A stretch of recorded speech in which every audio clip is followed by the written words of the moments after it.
Assalamualaikum warahmatullahi wabarakatuh. Salam kader Madrasah Mu'allimin Muhammadiyah Yogyakarta. Apa kabar para santri yang sekarang berada di rumah? Walaupun kondisi kita jauh di mata, semoga selalu dekat di hati. Alhamdulillah sehat semuanya ya. Ya. Ustadz Purwanto pada pertemuan yang ketiga ini ingin menyampaikan materi yaitu bab 3. Karena di kelas 2 ini kita hanya mempelajari tentang tokoh kepribadian tokoh-tokoh Muhammadiyah, maka pada bab 3 ini kita akan mengenal 3 tokoh yang kemarin pada bab 1 dan 2 kita sudah bab 1 3 tokoh, bab 2 3 tokoh, dan pada bab 3 ini 3 tokoh pula. Siapa 3 tokoh itu? Ada yang tahu? Ya, di antaranya adalah Kiai Haji Ahmad Badawi, Kiai Haji Faqih Usman, dan Kiai Haji Air Fahrudin. Nah, mari para santri kita mencoba sekilas melihat ketiga tokoh ini.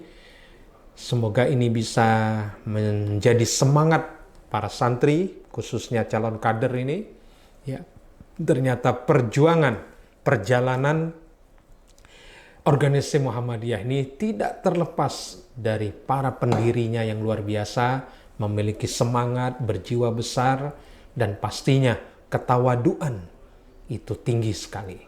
Ya. Mari kita lihat tokoh yang pertama yaitu Kiai Haji Ahmad Badawi. Ya.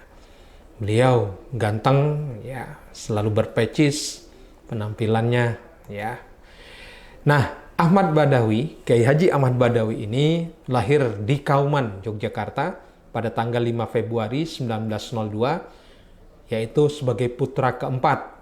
Ayahnya bernama Kiai Haji Muhammad Faqih, merupakan salah satu juga pengurus Muhammadiyah pada tahun 1912. Sedangkan ibunya Nyai Haji Siti Habibah yang merupakan adik kandung dari Kiai Haji Ahmad Dahlan. Ternyata Kiai Haji Ahmad Dahlan bapak kita dulu berhasil membuat kader ini. Nah, Kiai Haji yang kita kenal dengan Ahmad Badawi ini ternyata beliau mengenal Muhammadiyah ini dari kedua orang tuanya. Dan sejak kecil beliau mendapatkan pendidikan yang luar biasa. Bagaimana Islam itu diajarkan betul, bagaimana sholat, membaca Al-Quran, akhlakul karimah, keteladanan yang dimiliki Rasulullah SAW, ini beliau dapatkan sejak kecil. Baik itu melalui kedua orang tuanya dan para gurunya, ustadz-ustadznya, kiai-kiainya. Pendidikan yang beliau lakukan juga ternyata sangat menarik dan nanti bisa lebih dibaca kembali dalam portal yang sudah ustadz sediakan. Nah, apa peran dari Ahmad Badawi ini? Mari kita lihat. Beliau ternyata adalah salah satu bagian dari Angkatan Perang Sabil, dikenal dengan APS, dan beliau menjadi imam 3 APS itu. Beliau menjadi wakil ketua Majelis Syuro, Masumi. Nah, itu dulu yang kita mungkin pernah mendengar bagaimana Masumi ini dulu betul-betul berkembang pada masanya. Beliau menjadi ketua pimpinan pusat Muhammadiyah, beliau diangkat menjadi penasihat pribadi presiden dalam bidang agama, dan beliau menjabat sebagai anggota Dewan Pertimbangan.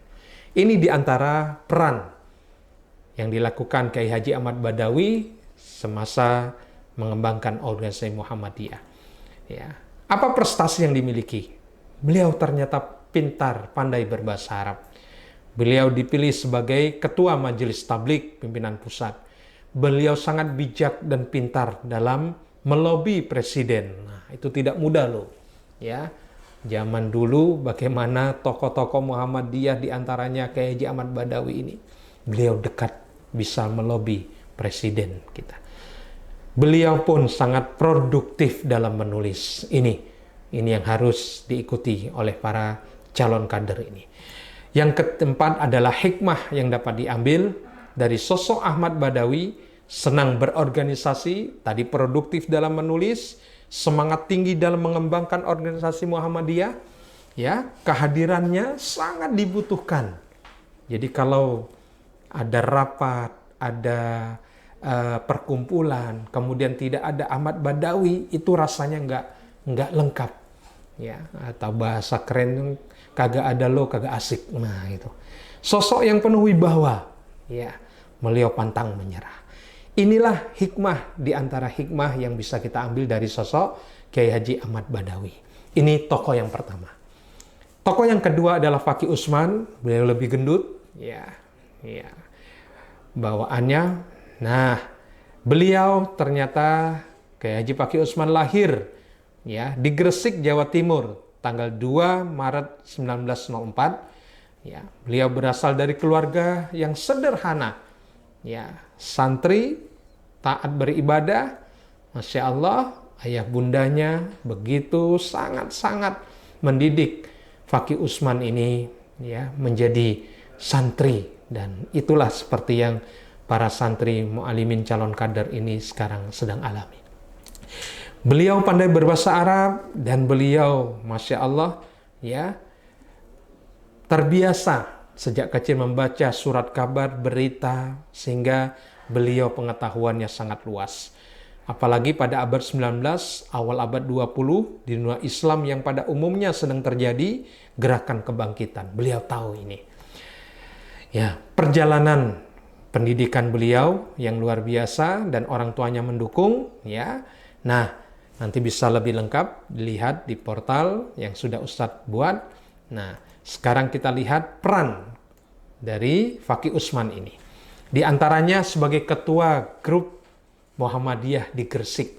Beliaulah yang mencoba mempelopori Muhammadiyah di Gresik. Ya. Beliau ternyata ini termasuk salah satu tokoh Muhammadiyah, ya, yang memiliki bakat berdagang. Makanya beliau ditunjuk sebagai ketua persekutuan dagang sekawan sedaerah Gresik. Ya, ini luar biasa, ini termasuk tokoh yang kaya ini karena berdagang, ya. Beliau ingin mengamalkan hadis Rasulullah bahwasanya rezeki itu bagaimana diantaranya berdagang ini. Nah, beliau menjadi ketua pimpinan pusat Muhammadiyah pada muktamar terpilih pada muktamar Muhammadiyah ke-37 tahun 1968 di Yogyakarta untuk periode 1968 dan 71. Ya, itu diantaranya. Kemudian bagaimana prestasi yang dimiliki oleh Kiai Haji Fakih Usman ini? Beliau mendirikan beberapa perusahaan aktif karena tadi beliau saudagar, ya, sama seperti Haji Ahmad Dahlan, ya. Beliau ahli strategis berdagang, maka beliau manfaatkan, mengembangkan Muhammadiyah melalui perdagangan ini. Ya, Muhammadiyah berkembang sehingga nanti akan menjadi amal usaha di antaranya. Beliau aktif di berbagai gerakan Islam yang sangat membantu pengembangan Muhammadiyah. Banyak terlibat dalam aktivitas politik di negeri. Sudah beliau dermawan, saudagar, politikus. Luar biasa. Ya. Dan beliau menjadi juga salah satu tokoh yang menjadi perumus kepribadian Muhammadiyah yang nanti di tingkat aliyah para santri akan mempelajari pada pelajaran kemuhammadian bagaimana kepribadian Muhammadiyah ini. Dan yang keempat adalah hikmah yang dapat diambil dari Kiai Haji Fakih Usman, di antaranya dikenal memiliki etos, ya, semangat yang luar biasa, entrepreneurship yang kuat, terbiasa membaca surat kabar, membaca itu penting. Inilah pesan beliau, ya, dengan kita membaca, maka kita akan memilih pengetahuan. Ya, bahkan Al-Qur'an pun ikra. Ulet dalam bekerja, dekat kepada siapa saja, memiliki kemampuan yang luar biasa. Ini tokoh yang kedua pada bab 3 ini. Yang ketiga adalah Kiai Haji A'ir Fahrudin. Ya, siapa yang tidak kenal? Ustadz punya pengalaman Kiai Haji Fahrudin, ya, karena sempat ketika Ustadz nyantri di Mu'alimin, di Madrasah Mu'alim Muhammadiyah Yogyakarta ini, sempat bertemu beliau, sempat merasakan, ya, hadir di tengah-tengah beliau, bagaimana beliau menyampaikan dakwah dan mengajar. Beliau lahir di Yogyakarta 5 Februari 1902 sebagai putra keempat, ya. Nah, ini riwayat hidupnya. Ternyata beliau ini sangat tawadu, ya. Beliau mengembang menjadi ketua PP Muhammadiyah dari apa? Beliau bagaimana mencoba menjadi ketua PP Muhammadiyah dengan kesederhanaannya, ya. Apa peran beliau? Menjadi ketua PP, menjadi ketua tablik, ya. Anggota Dewan Pertimbangan Agung 1968, ya, penasehat Muhammadiyah, ya, wakil ketua Majelis Syuro Masumi di Yogyakarta.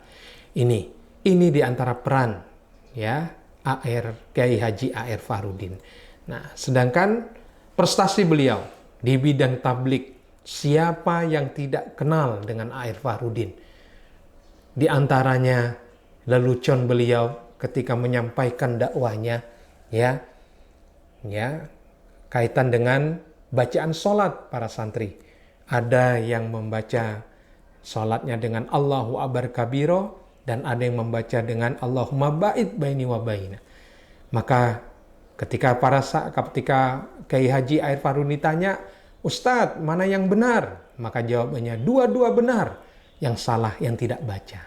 Nah, ini sehingga sosok beliau sudah menjadi tokoh Muhammadiyah, pemimpin Muhammadiyah, ya, dan beliau pun ternyata cocok menjadi contoh para ustadz yang ada. Ini, sedangkan apa hikmah yang kita ambil? Bagaimana beliau kesabarannya dalam menyampaikan sesuatu. Bagaimana beliau tidak mudah menyinggung perasaan orang lain. Berbicara di depan umum dengan santun, tegas, santai, serius. Ya, beliau walaupun sudah tua tetap ingin belajar. Bahkan kesederhanaannya itulah sampai akhir beliau tidak menjadi tokoh Muhammadiyah, tidak menjadi pemimpin pengurus Muhammadiyah, maka kesederhanaannya beliau tidak punya rumah tempat tinggal. Itu luar biasa. Karena selama ini rumah ketika menjadi pengurus itu adalah rumah dinas. Inilah para santri, sosok ulama yang super, ya, yang supel, kehadirannya sangat dinanti banyak orang. Inilah dari sosok Kiai Haji A.R. Fahrudin. Nah, dengan 3 tokoh ini, mari para santri kita mencoba di bab 3 ini, ya, dengan para santri mempelajari, memahami, kemudian tugas yang sudah Ustadz berikan nanti bisa dibuka di portal belajar di siswa.mualimin.sch.id. Silakan lakukanlah dengan baik, dengan sungguh-sungguh. Insya Allah manfaatnya sangat banyak dan kita akan mengenang para tokoh ini. Semoga nanti para santri menjadi kader bisa melanjutkan, ya, bagaimana para tokoh ini dulu beliau berjuang membesarkan Muhammadiyah. Terima kasih, jaga semangat, ya, tetap sehat, lakukan hidup dengan 3M, mulai dari diri sendiri, mulai dari hal yang paling kecil, mulai saat ini. Assalamualaikum warahmatullahi wabarakatuh.